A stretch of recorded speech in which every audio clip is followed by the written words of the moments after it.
Good evening साथियों, RT के नए वीडियो में आपका स्वागत है। पिछले वीडियो में हमने आरटी के बेसिक को समझा था, उसके बाद अध्याय 1 और 2 को समझा था। आज के वीडियो में हम आरटीई 2009 के अध्याय 3 और अध्याय 4 को समझेंगे। तो आइए बिना देरी के वीडियो को शुरू करते हैं।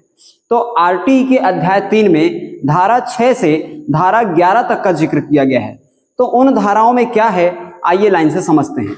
तो अध्याय 3 की बात करें तो अध्याय 3 का जो नाम है वो है समुचित सरकार, स्थानीय प्राधिकारी, माता पिता व संरक्षक के कर्तव्य। इन चीजों को मैं आपको लाइन से समझाना चाहूंगा।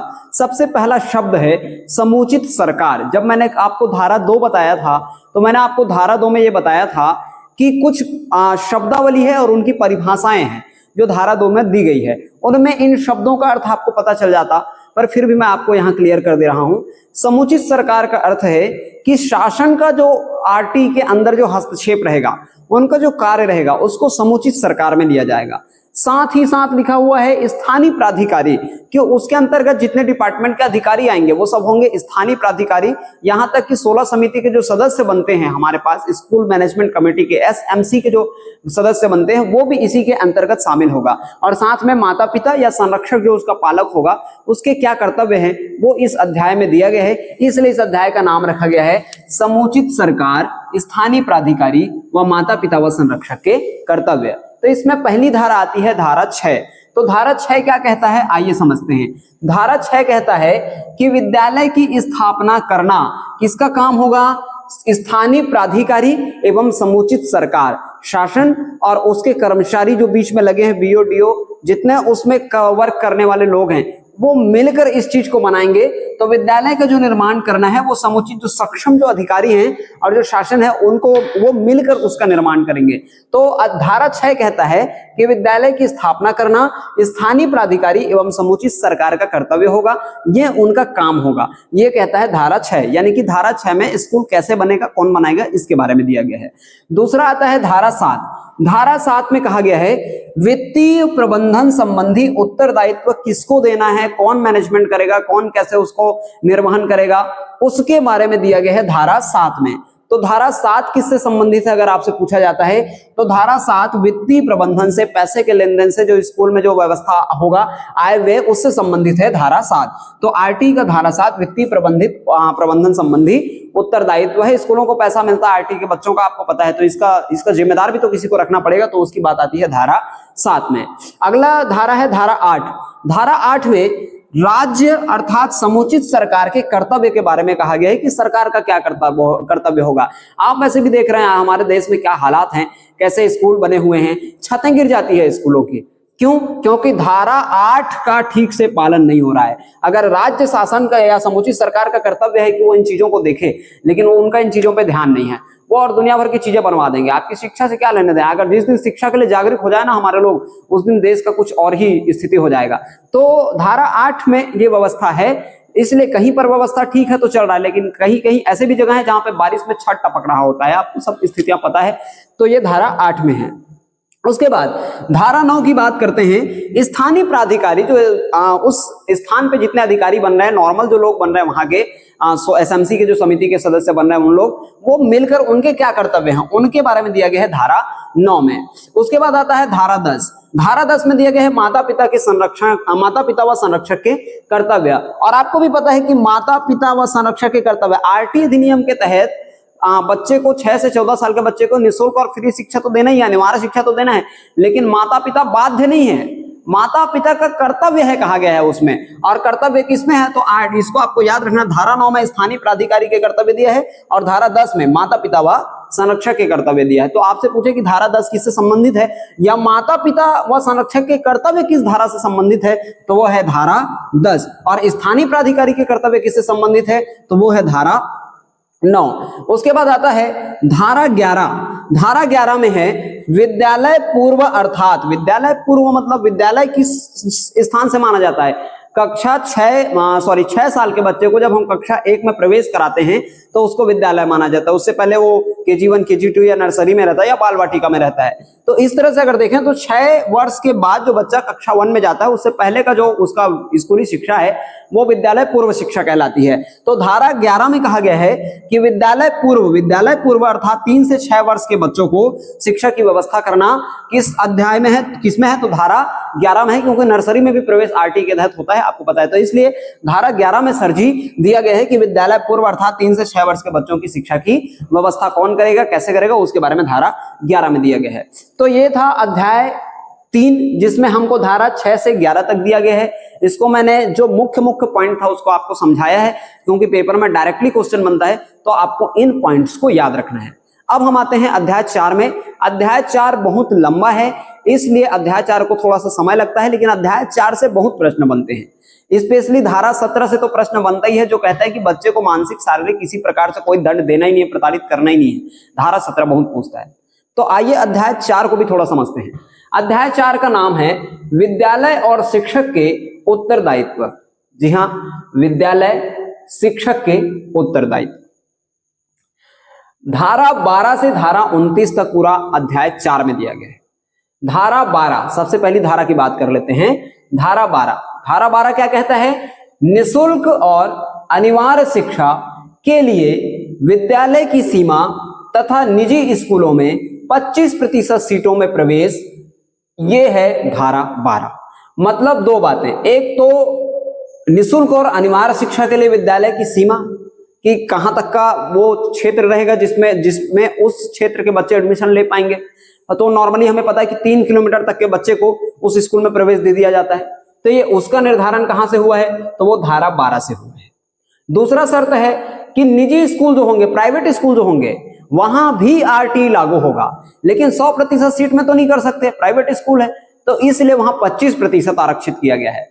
आर्थिक रूप से कमजोर वर्ग के बच्चों को, जिनका राशन कार्ड है, जिनका BPL है, या जो अपने आर्थिक स्थिति को साबित कर पाए जैसे भी, तो उनके लिए 25% सीट आरक्षित है प्राइवेट स्कूल में। किसी भी प्राइवेट स्कूल में, चाहे बड़ा छोटा, ये सब ऐसी कोई बात नहीं है, हर प्राइवेट स्कूल में 25% सीटों में RT के तहत प्रवेश होता है। हर साल होता है, नर्सरी में होता है, क्लास 1 में होता है। तो ये कहा गया है किसमें? धारा 12 में। दो बातें कही गई है, एक तो निःशुल्क और अनिवार्य शिक्षा के लिए विद्यालय की सीमा की कितने किलोमीटर तक के बच्चे उस स्कूल में एडमिशन ले पाएंगे RT के तहत, ये फिक्स किया गया है। दूसरा धारा 12 ये कहता है कि निजी स्कूल में 25% सीटों में प्रवेश लेना पड़ेगा, कोई प्राइवेट स्कूल इसके लिए आनाकानी या मना नहीं कर सकता, दैट्स नॉट पॉसिबल। तो इतनी सी बात कही गई है किसमें? धारा 12 में। इसके बाद आता है साथियों धारा 13। धारा 13 बहुत महत्वपूर्ण है। धारा 13 में कहता है ना प्रवेश परीक्षा ना कोई शुल्क लिया जाएगा। तो ये बातें भी याद रखें।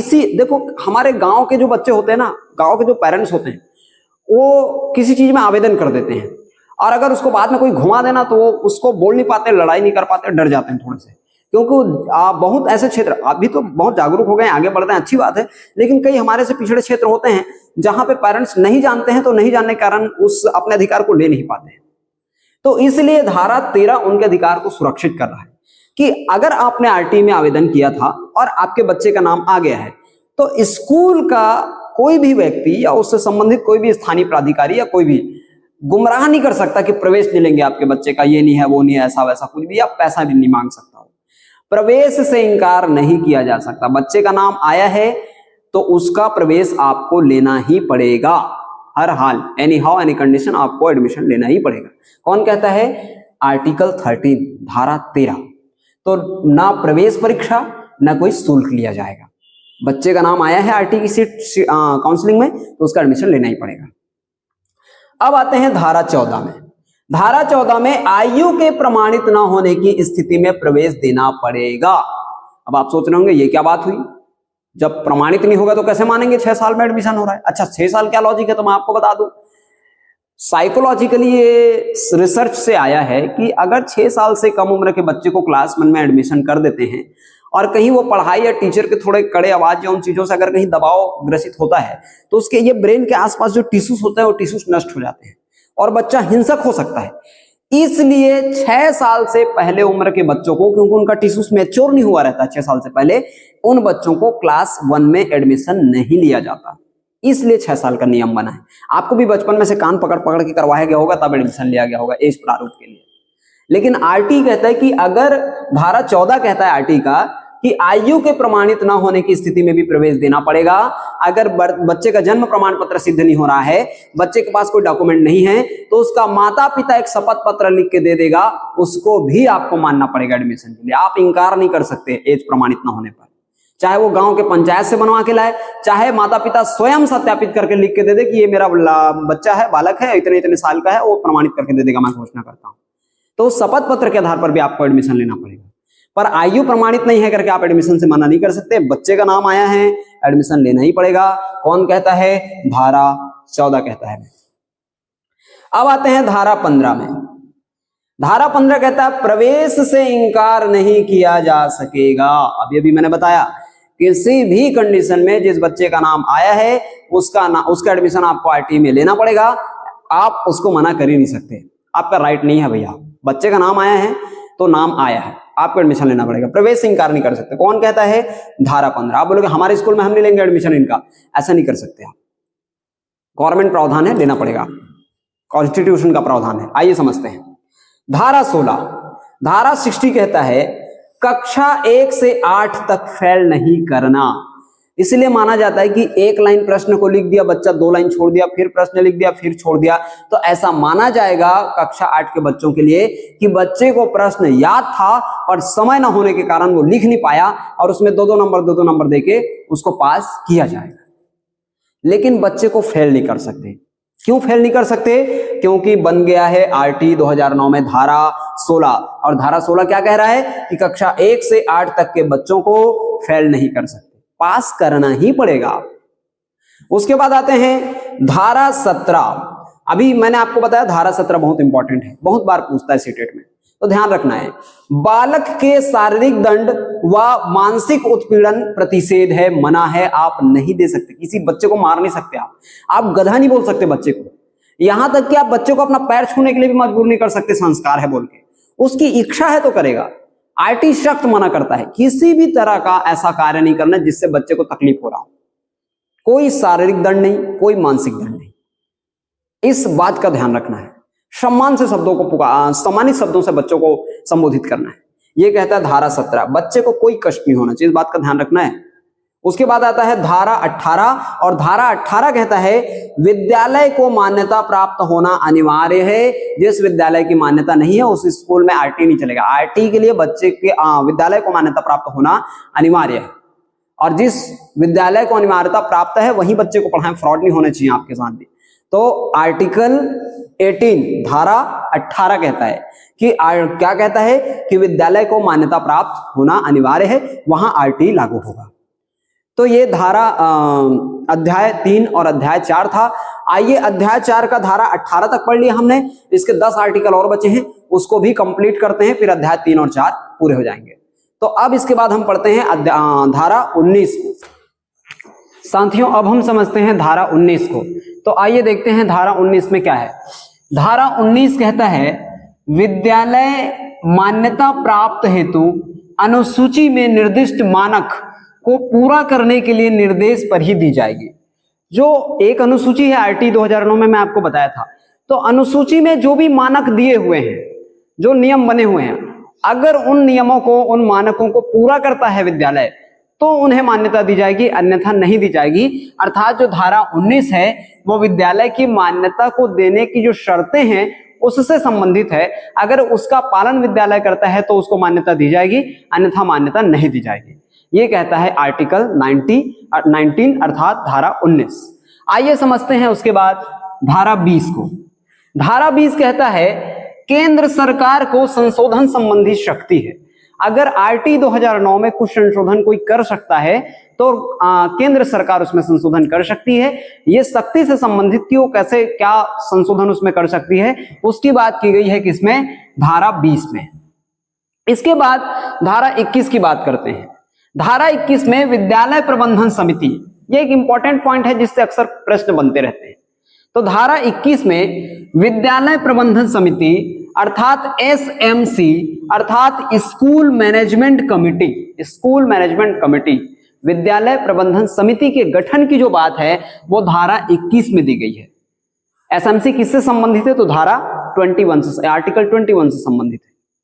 तो इसमें कहा गया है, कुछ नोट बातें हैं, कुछ इंपॉर्टेंट पॉइंट है एसएमसी की, आइए उसको समझते हैं जिनसे प्रश्न बनते हैं। विद्यालय प्रबंधन समिति के 3/4 सदस्य माता पिता व संरक्षक होंगे। जो विद्यालय में जिसके बच्चे पढ़ते होंगे उन्हीं में से 3/4 लोगों को आपको लेना पड़ेगा, किसमें, विद्यालय प्रबंधन समिति के सदस्य के रूप में, 3/4 सदस्यों। पहली शर्त तो ये। दूसरी शर्त है 50% सदस्य स्त्रियां होगी उसमें, महिलाएं 50% विद्यालय प्रबंधन समिति में रहेंगी शामिल, 50% लेना पड़ेगा। दूसरी बात ये हुई। तीसरी बात है दुर्बल वर्ग या समूह के माता पिता का भी उसमें समानुपाती प्रतिनिधित्व होगा, उसके लिए आपको योजना बनाना पड़ेगा। दुर्बल वर्ग के लोगों को भी उसमें आपको शामिल करना पड़ेगा। कुछ विशेष लोगों को आपने रख दिया एसएमसी में, ऐसी बात नहीं चलेगी। आपको आर्थिक रूप से कमजोर वर्ग को भी उसमें शामिल करना पड़ेगा, उसमें रहेंगे वो, क्योंकि उनका डिसीजन वैल्यूएबल रहेगा, वहां उनकी भी सहमति होनी चाहिए जो भी चीजें बन रही है वहां। तो 50% स्त्रियां होगी और आर्थिक रूप से कमजोर वर्ग के बच्चों के माता पिता या संरक्षक को भी उस विद्यालय प्रबंधन समिति में शामिल करना पड़ेगा।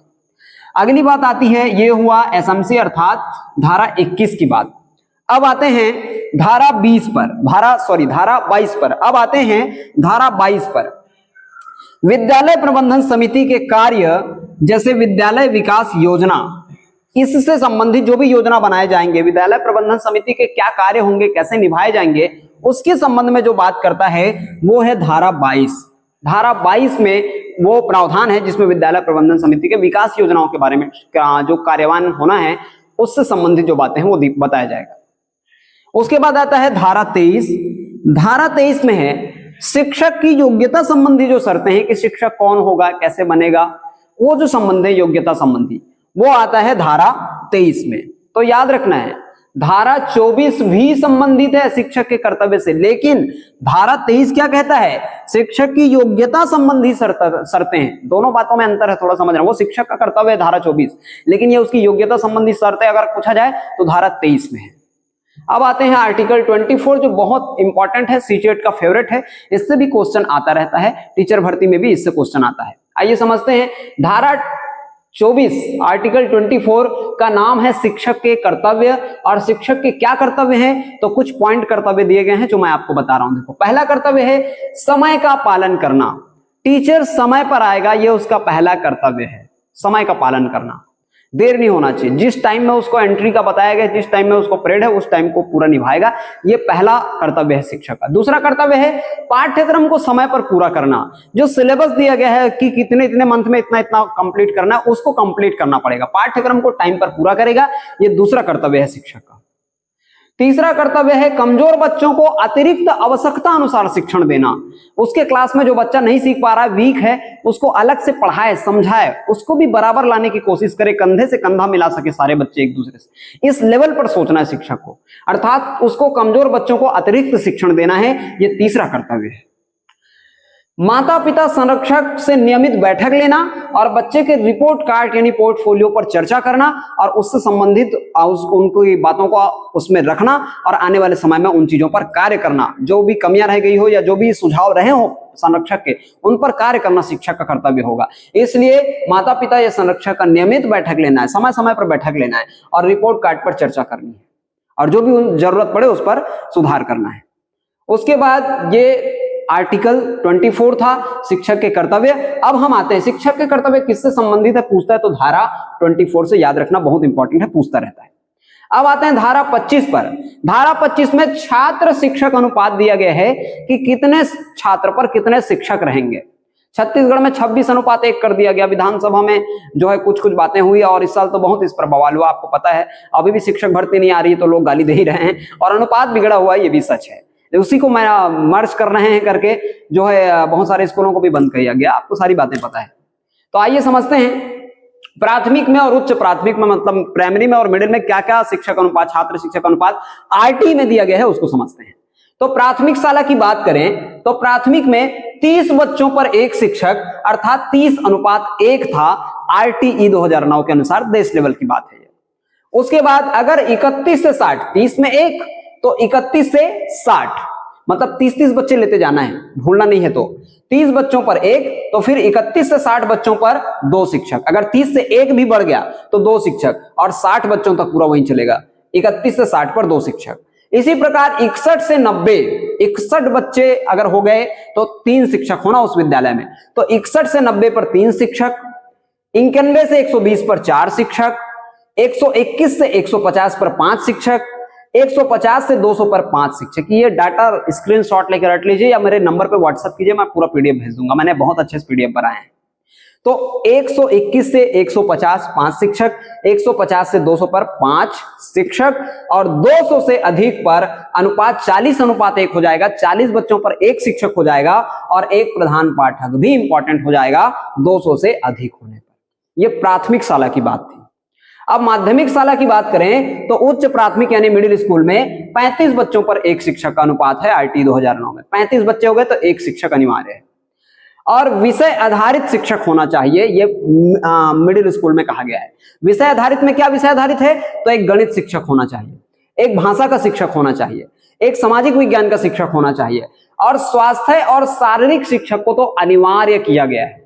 और एक सबसे मोस्ट इंपॉर्टेंट बात जिसके कारण शिक्षक भर्ती होनी चाहिए लेकिन नहीं हुई और इसी आरटी 2009 को इधर उधर करने का प्रयास किया गया, वो है कि आरटी 2009 में कहा गया है कि आरटी के लागू होने के 6 महीने के बाद पूरा शिक्षक व्यवस्था हो जाना चाहिए, आरटी 2009 में कहा गया। लेकिन उसके बाद भी दुख की बात है कि यह आंकड़ा पूरे देश में बिगड़ा हुआ है। तो 6 महीने के अंदर अंदर शिक्षक की पूरी भर्ती हो जानी चाहिए। आरटी 2009 के लागू होने के बाद ऐसा कहा गया था, लेकिन आज 2025 चल रहा है, फिर भी ये प्रक्रिया अधूरी है। ये बड़ी दुख की बात है, बड़ी पीड़ा की बात है, अफसोस की बात है। तो ये था साथियों आरटीई 2009 जो बहुत अच्छा प्रावधान है। अभी इसमें कुछ तो ये धारा 25 तक मैंने आपको बताया। अब इसके बाद धारा 26, 27, 28 भी चौथे अध्याय में ही आता है और हमें 38 धाराओं तक पढ़ना है। तो मैं बाकी की धाराओं को पार्ट 3 में पढ़ाऊंगा। अगर आपको वीडियो अच्छा लगे तो प्लीज मुझे सपोर्ट करें, मैं बहुत मेहनत करके आपके लिए वीडियो बना रहा हूं। बहुत बहुत धन्यवाद।